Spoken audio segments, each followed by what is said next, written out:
Monday, except for last weekend because it was a public holiday, we invite Edgar Adams of the Central Coast Business Review come and talk about what's happening in the business world of the Central Coast, because quite often it's one of our, well, not quite often, Edgar, it's one of our major employers. I got the E's and the R's wrong this morning. Good morning, Edgar. Yeah, good morning, Peter. How you going?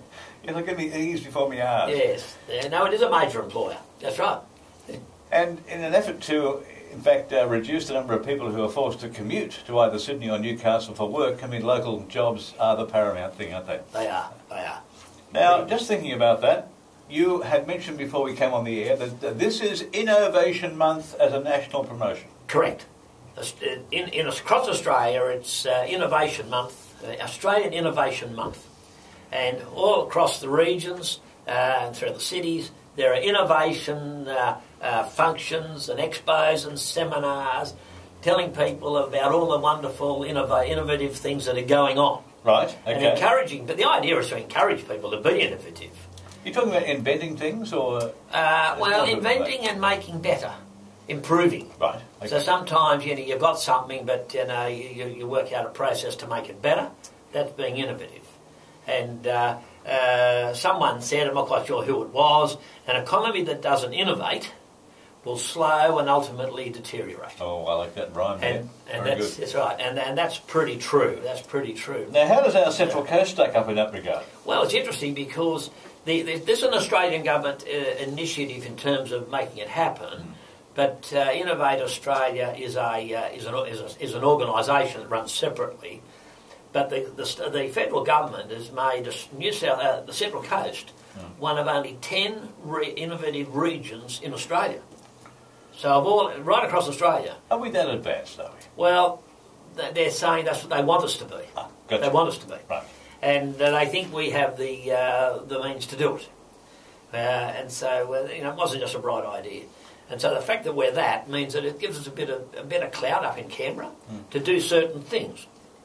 And so there's a lot of events on over the next month. So we've got events on the coast here talking about innovation and various companies or styles. Yeah.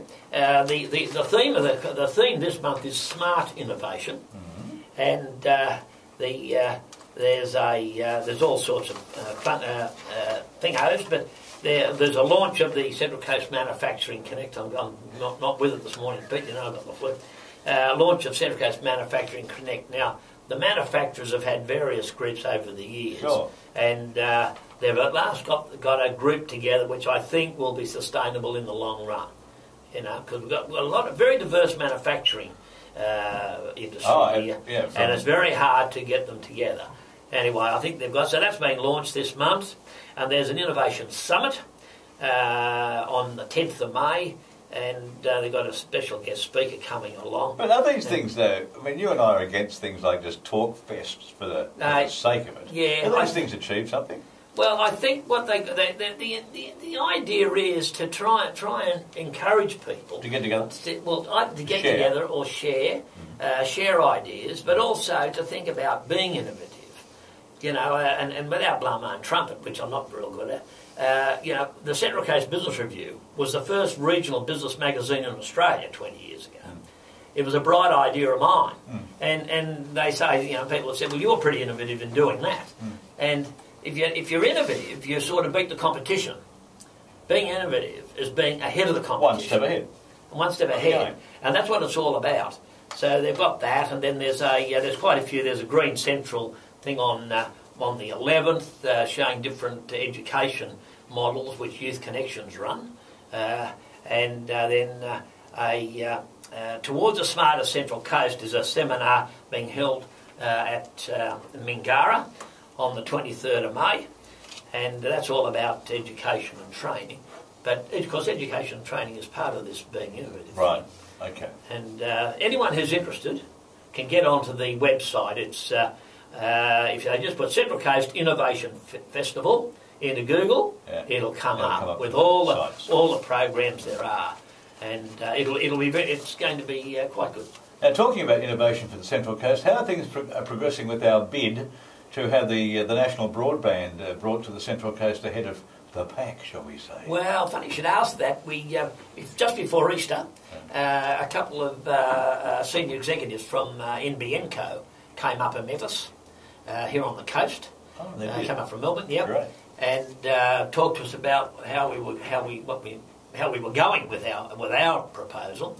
And actually, I still think we've got a very, very good chance.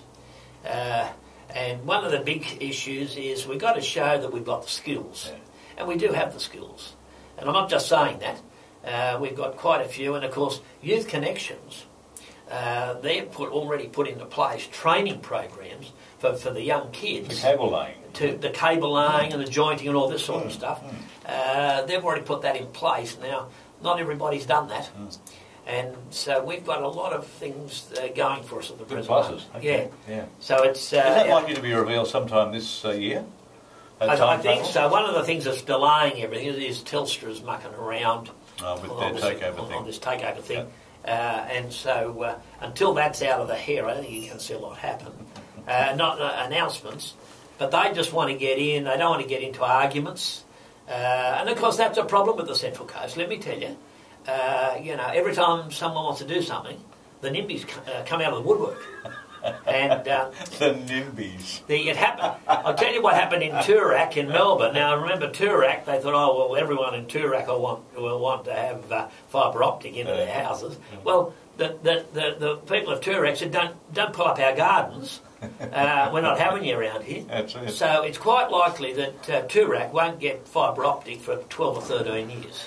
Is that right? Yes. When they find an alternative to pulling up the gardens, which will be difficult, of course. That's right. But, Wyong Council and Gosford Council, they've said to NBNco, we'll make good all of the...